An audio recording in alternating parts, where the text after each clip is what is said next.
Pembebasan pilot Susi Air. Pembebasan pilot Susi Air Philip McMertens melegakan hati. Kita bersyukur atas keselamatannya. Kita menghargai para penyelamatnya. Dari rangkaian pemberitaan harian Kompas, kita mengikuti penyanderaan Philip McMertens terjadi pada Selasa 7 Februari 2023 pukul 6:17 waktu Indonesia Timur. Pesawat perintis Susi Air dengan nomor registrasi PKB-VY dibakar kelompok kriminal bersenjata KKB di lapangan terbang Paro, Kabupaten Nduga, Provinsi Papua Pegunungan. KKB menyandera pilot Kapten Philip McMertens, warga negara Selandia Baru. Juru bicara Tentara Pembebasan Nasional Organisasi Papua Merdeka TPN-OPM, Sebi Sambom, saat itu mengakui pembakaran pesawat Susi Air PKB-VY dilakukan kelompok Egyanus Kogoya. TPN-OPM langsung menahan pilot setelah pembakaran dan 5 penumpang telah dibebaskan.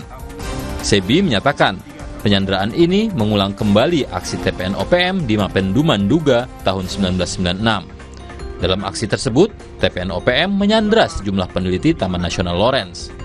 Pada 1996 itu, tim peneliti ekspedisi Lorentz 95 sedang mempelajari keanekaragaman hayati di Taman Nasional Lorentz.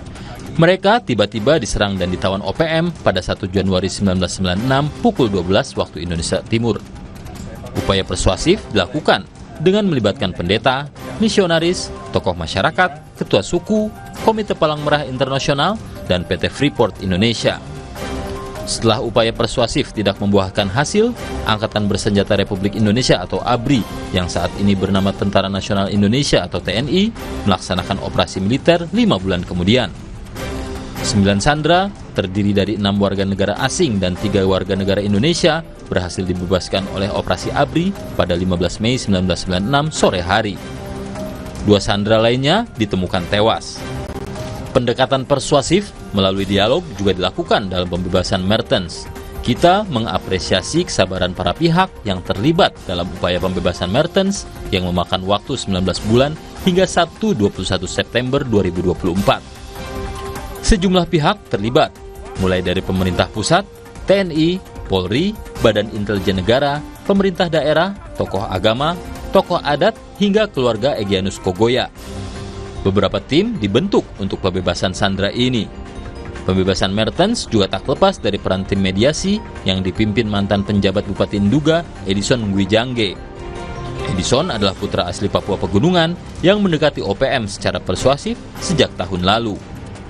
Pendekatan persuasif dan solusi damai seperti ini kita harapkan juga dapat dilakukan dalam penyelesaian masalah keamanan secara umum di tanah Papua. Dengan demikian, pembangunan yang digencarkan pemerintah untuk meningkatkan kesejahteraan rakyat dapat terlaksana dengan baik. Tidak kalah penting adalah pelibatan masyarakat setempat sebagai subjek pembangunan.